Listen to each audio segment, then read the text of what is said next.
Alright, let's just pull the ripcord on this video and start it up. First up, gay people. Okay, but for real though, anyone who refuses to use the English name when talking about anime can screw up. You think that we care that you're pretending to know Japanese by talking about some "Did you catch that NN no Shibutai episode that aired yesterday? Fire Force?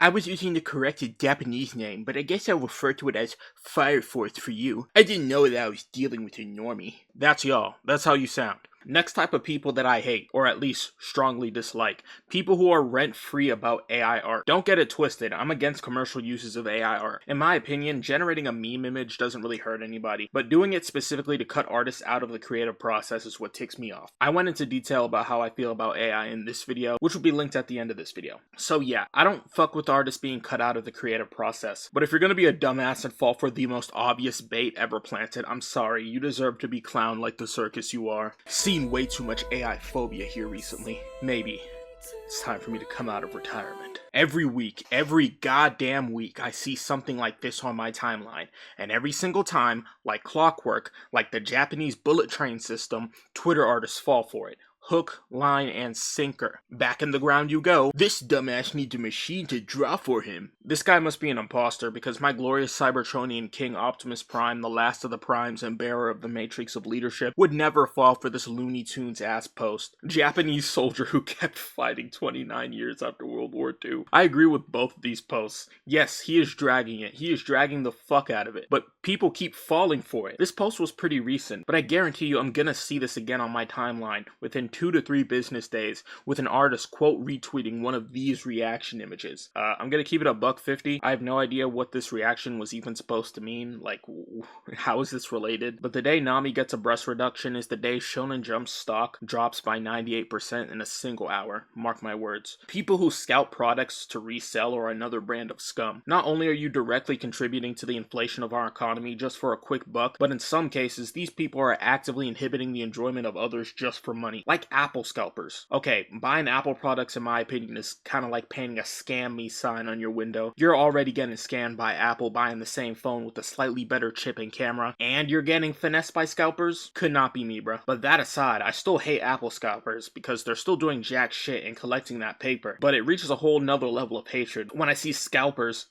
fucking with things like trading cards, video game consoles, toys, stuff that's supposed to add a bit of sugar into this ocean of salt that we call life. Damn, that last line was beautiful.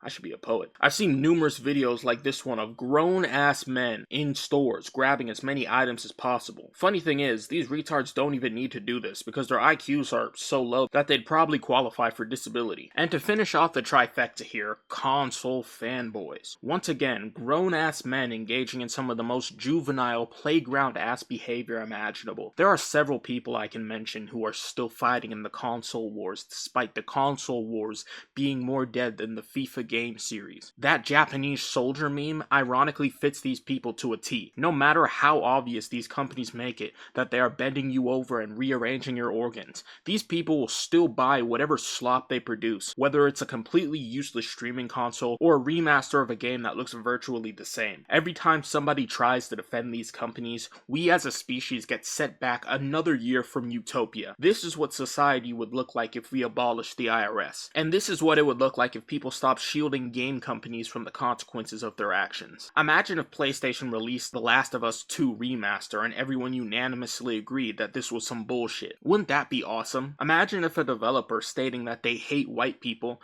actually had tangible consequences that taught them that racism is, in fact, a bad thing. Imagine if every developer made every game cross-release on PS4, Xbox, Steam, and Epic, not because they haven't been given a bullshit exclusivity deal, but because it was just a no-brainer to get your creation to be experienced by as many people as possible. But as long as people keep sucking off Phil Spencer and consuming the next product purely to own the PC chuds, we will never be allowed access into this hypothetical Garden of Eden. Anyways, yeah, I'm not sure how to end this, but please leave a comment for the algorithm if you enjoyed, and yeah, that's all for now.